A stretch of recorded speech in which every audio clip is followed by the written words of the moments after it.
Comment additionner deux nombres relatifs? Il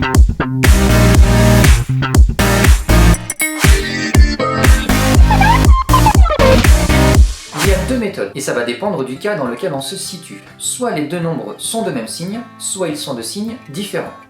On va commencer avec deux nombres de même signe. Ici, 15 plus 11. Donc les deux nombres sont positifs, donc forcément le résultat le sera aussi. Ensuite, on va additionner les distances à 0, 15 et 11, et on trouve 26. Donc le résultat c'est plus 26, ou tout simplement 26.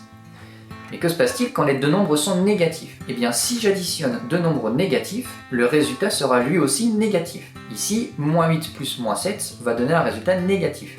Et comme tout à l'heure, on va additionner les distances à 0. 8 et 7, ça fait 15.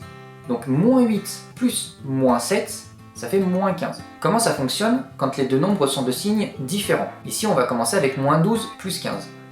Eh bien, on va prendre le signe du plus grand nombre. Ici, 15 est plus grand que 12, donc on va prendre son signe à lui. Le résultat sera donc positif. Et ensuite, on va regarder l'écart qu'il y a entre les deux nombres. Et entre 15 et 12, il y a 3.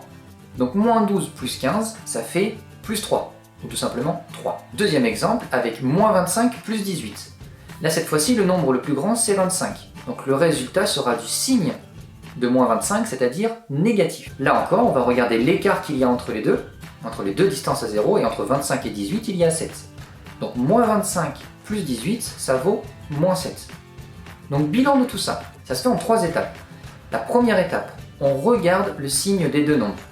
On arrive ensuite à la deuxième étape. Est-ce que nos nombres sont de même signe, ou est-ce qu'ils sont de signes différents? S'ils sont de même signe, on garde ce signe commun et on additionne les distances à 0. Et s'ils sont de signes contraires, on garde le signe du plus grand nombre, de la plus grande distance à 0, et on regarde l'écart qu'il y a entre les deux nombres, entre les deux distances à 0.